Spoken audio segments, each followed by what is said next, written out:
श्री स्वामी समर्थ अवधूत चिंतन श्री गुरुदेव दत्त. कशा आहेत सगळे? मजेत आहेत ना? आनंदी राहा, सुखी राहा आणि स्वामी सेवा आपली करत राहा. तर आजचा विषय मी आपल्यासाठी घेऊन आलेली आहे की यज्ञकंकण. यज्ञकंकण जे बोलतो आपण, तर आपल्याला यज्ञकंकण हे आपल्या हातात बांधायचं असतं. आता मी तुम्हाला दाखवते माझ्या हातात जे नेहमी तुम्ही बघत असतात.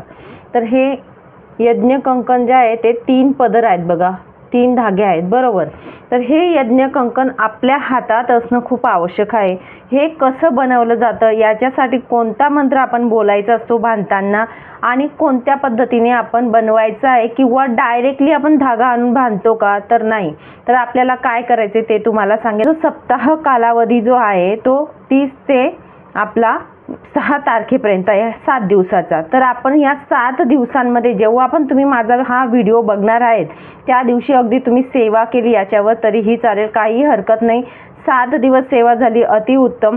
5 दिवस असू द्या, 1 दिवस असू द्या, जेवढे दिवस तुम्हाला मिळतील. आता व्हिडिओ बघण्यावर आहे तुम्ही केव्हा बघणार आहेत. व्हिडिओ बघितल्यानंतर तुम्ही म्हणजे करू शकतात ही सेवा. तर आपल्याला सगळ्यात आधी सांगेल, तर जो तुम्ही केंद्रात जर पारायण करणार असणार, गुरुचरित्राचं पारायण जर केंद्रात करत असणार, तर केंद्रात सगळ्यांना यज्ञकंकण हे बांधलं जातं. न सांगता जेवढे सेवेकरी तिथे असतात तेवढ्यांना बांधलं जातं यज्ञकंकण. ठीक आहे. यज्ञकंकण बांधताना तेच मंत्र वगैरे बोलत असतात, जे सेवेकरी दादा ताई असतात तेच बोलत असतात मंत्र. आपल्याला बोलायची गरज नसते. पण आपण घरी असताना समजा केंद्र जवळनी घरी बनवू शकतो का? आपलं गुरुचरित्राचं पारायण आपण घरी लावणार आहे तर घरी बनवू शकतो का? किंवा मग आपण पारायण करत असतो तेव्हाच त्या लोकांनीच हे यज्ञकंकण बांधावं का? तसं काही एक नाही. तर सगळ्यांनी, जेवढे आपण सेवेकरी आहोत स्वामी समर्थ महाराजांच्या सेवेत जेवढे लोक आपण बसत असतो त्या सगळे हे यज्ञकंकण बांधू शकतात. असं काही रूल नाही की जो गुरुचरित्र पारायणच करणार आहे त्यांनी बांधावं. ठीक आहे. तर सगळे बांधू शकतात. तर तुम्हाला सांगितलं केंद्रात तर बांधलं जाईल. आता तुम्ही जर पारायण करत नसता तर तुम्हाला सांगेल, तर तुम्ही केंद्रात जा. जरी पारायण करत नसणार तर शेवटचे 2 दिवस जे असतात त्या तिथे विचारायचं आपण, आणि ते आपल्याला सांगत असतात. त्या दिवशी आपण जायचं आणि तिथे यज्ञकंकण बांधण्यात येतं. कोणत्या दिवशी बांधणार आहे ते विचारायचं, त्या दिवशी जाऊन आपण बांधायचं. पण मी तुम्हाला सांगितलं 7ही दिवस आपण सेवेला जाणारच आहोत.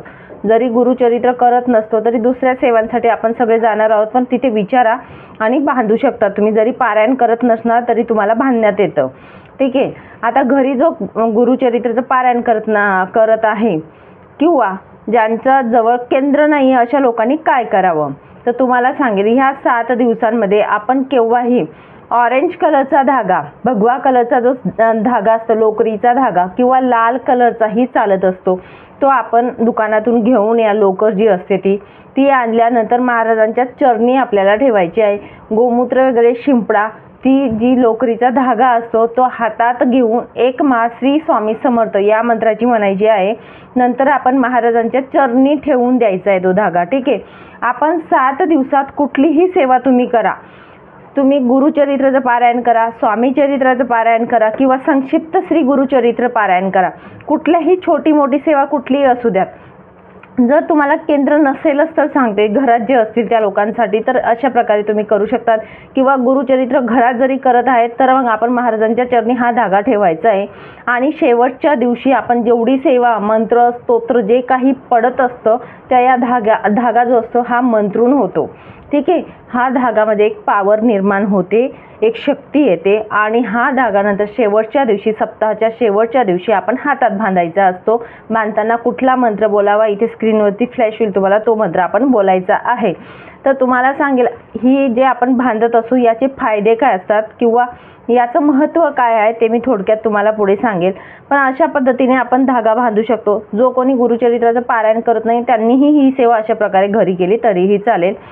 तर तुम्हाला सांगेल की हे बांधल्यानंतर लोक फ्रेंडशिप ब्रँड असतात ते बांधत असतात बरेच, किंवा कोणी कडे घालत असतात, बऱ्याच प्रकारच्या माळा घालता हातात. तर ते न घालता हा एक साधा धागा जो असतो ना महाराजांचा, तो तुम्ही घालून बघा.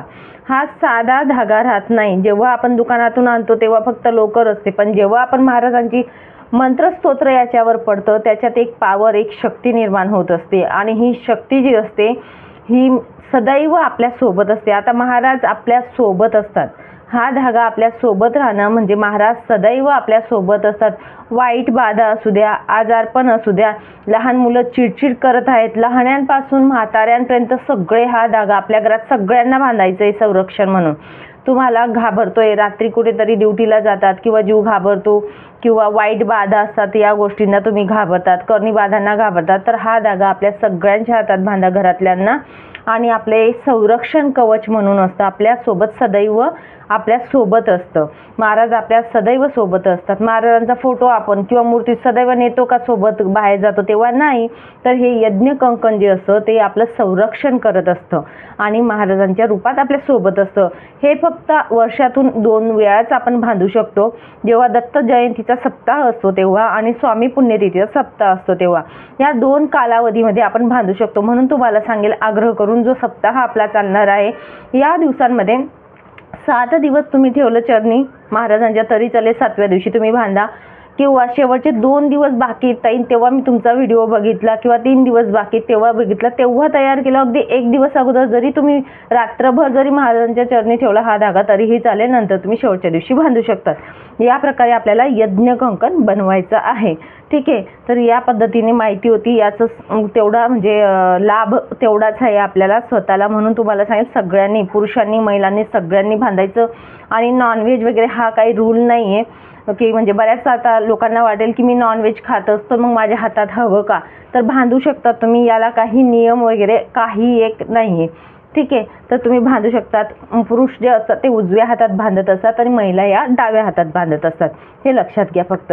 तर एकमेकांना घरात जरी आपण असलो एकमेकांना बांधू शकतो.